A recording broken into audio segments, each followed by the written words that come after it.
some glue, and you want to glue up just that interior edge here first.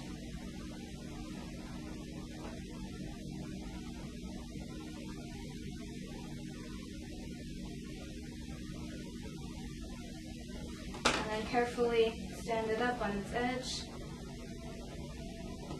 to get that end part, and then take a little more glue and get that interior part of the book board and wrap it all the way around.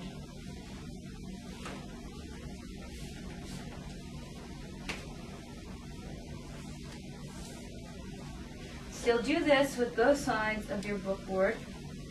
You've got two of them, one for the front of the book, one for the back. And take a look at the corner, make sure that it's getting glued down well, and also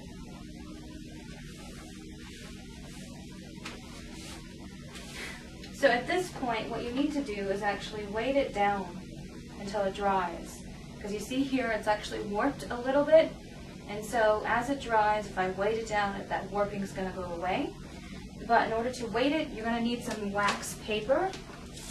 So get 2 sheets of wax paper.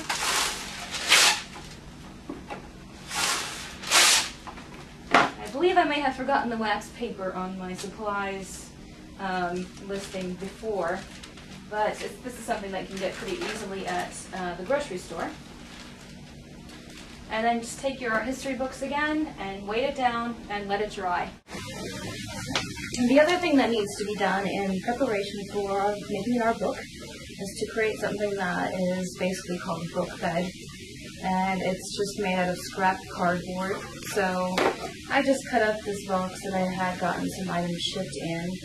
And I have this one sheet that's folded in half, which actually works perfectly for this job, where the book will kind of lay in this, kind of like a bed. And what we want to do is create some legs to prop it up. The main thing is that you want to make sure that your book will fit in it. Since ours has a spine which is 10 inches long, we want to make sure we have that amount of space. So first off, I'm just going to measure 2 inches in here. And I want to make sure I have 10 inches of these, a little bit more than that, through here. So I'll make about, 12 or so. Put another mark, and then another 2 inches, and that's where I'll cut off my cardboard. And this is, again, easiest done using your X-Acto knife. Just chop that excess off. And then what we want to do is to kind of create 2 legs, which will help to prop this thing up. You want them to be the same size so it'll sit evenly. So I'm going to measure about 5 inches. And then another 5 inches so I get 2 legs out of this. And just cut across. This item doesn't have to be perfect at all. It's just to help you poke your holes in your sections so that you're able to sew them together. So there's my 2 legs. This is kind of my bed. It's a little bit tall this way, so I think I'm going to trim it down a bit.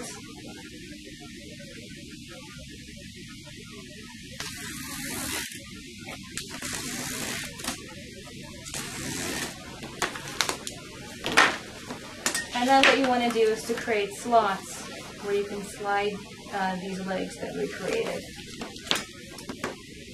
So again, you kind of want to measure how far up you go. So I'll measure, like 3 inches or so here. 3. And you also need to give it a little bit of a width because the cardboard has a certain thickness to it. And then just cut that out with your X-Acto blade.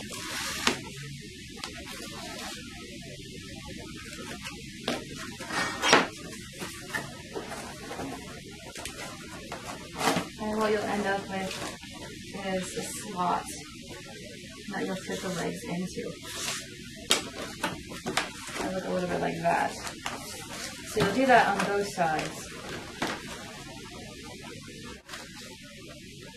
So So once you have slots cut on both ends, your cardboard will look like this when it's open flat. And you'll fold it up kind of like this, and the book will lay in here like a bed. You'll take your legs, slide them into the slots here, with this open, and it will stand up nicely for you, and we'll get around to sewing our book sections together. The books will stay here very, very nicely, and they'll poke the holes without having problems with the all falling down below or hitting a table or poking yourself. So that's what this thing is for. It's very useful, so keep it on hand anytime you want to make a book.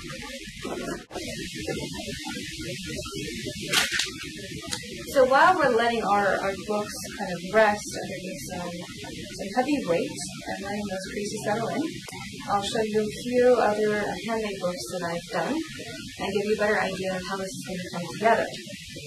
So the book that we're producing today is going to look a little bit more like this one. What you see here is the bookboard on the side, and this is one of the decorative paintings to fill out the cover of the board itself. So that's kind of the method that we'll be working with. You guys will all have your own types of book cloth as well as decorative paper. So hopefully everyone will have one that looks a little bit different. This one had a little bit of window that I used an X-Acto blade to sort of cut out and make an indent and then adhere this image to it. That's something that you can certainly do as well.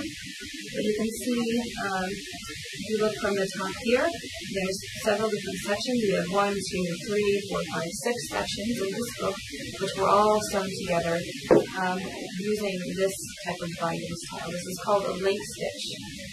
So this is what it will look like. This is one that doesn't have a hard bound over it. It gives you a better idea of what the stitching will look like. And then what we'll do is glue up the spine and create the piece around it. This is another book that was also done in a similar way, but it's kind of more unusual, where I was taking pages that were actually waxed. So it's a much thicker book, and they were used in an installation piece that we did at one point. These books are actually part of an edition of 25 books. Again, a similar way of putting the book together would be doing with this book, where the book cloth is just on the spine here. And then what I did was to use actually borrowed covers from old yearbooks that I had found at a secondhand store. And so each one of these books, even though the interior is the same with the printed matter, the exterior is different with a different type of book. So that gives you an idea of how things are going to come together. Each one of these books has individual sections already just folded. And each one of these are glued up to the spine. You'll sort of see how that looks from the top. And get an idea of how things will come together. So what we have here is a piece of scrap mat board. You are going to use this for your spines for both books, so don't use too much of it. What we're going to do is first just create a guide to punch the holes in our sections for our large book here. Our book is actually 9 7/8 inches, and this is 10 inches, which should be fine. I'll just make sure that I center it when I use my guide. If you want it to be perfect, you can trim 1/8 of an inch off. I'll just mark that here. And then I just need a small width. I'll do like 3/4 of an inch so that I have some excess to create my spine as well as for the other book that I'm going to produce. And just take my X-Acto blade and trim it down.